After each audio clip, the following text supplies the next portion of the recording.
I'm getting ready to port this head. I'm going to pop the valve retainers and the keepers and everything off using a socket and a rubber mallet. And before I do that, you can see I actually marked these. So you got 1 and 2. The reason I did that is if you look at the retainers, they're slightly different from the intake versus the exhaust. And then the valves, I numbered those as well. You want to do this just in case you reuse your valves because they all wear to the valve seats. So when you do this, you're going to want to put a rag underneath here. And what that does is keeps the valves from pushing in too far, so that way you can actually pop these keepers out. You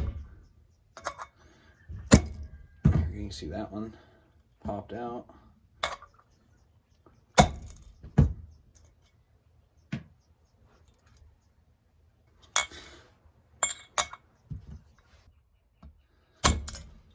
There it goes. Sometimes you gotta get a little persuasive with it. There we go. And try not to lose your parts like I just started doing. So you can see these valves, they are not completely worn out. I've seen worse. They're getting close though. They're starting to get that sharp point on the edges. So whenever I am storing these away, what I'll do is I'll just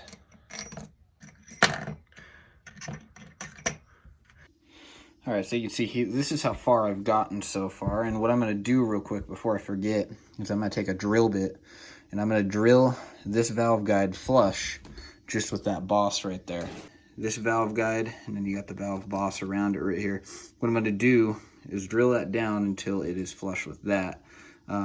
This side, I almost forgot to do that, so I'm going to do that real quick, just that way it gives a much smoother contour throughout this whole area right here. You'll see what I mean here in just a sec. What I did there is I drilled down the valve guide, and basically I made the center of where the drill bit goes level with the aluminum on the outer edges right there.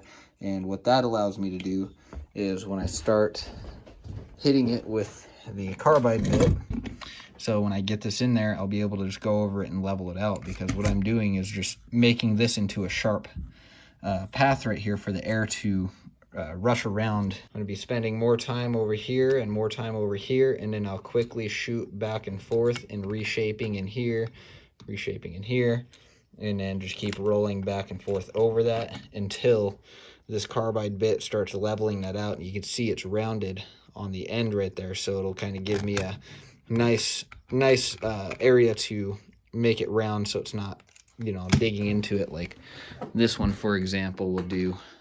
Because this one in there, I can use it, but it doesn't reach deep enough in there in order to cut that. All right, so you can see this side, I have the guide completely taken down to the aluminum, and I got that area pretty sharp. I don't know how well the light's going to pick it up. It looks like crap on light, unfortunately. All right, so you can see the left versus the right. You can see how far I've gotten with this so far.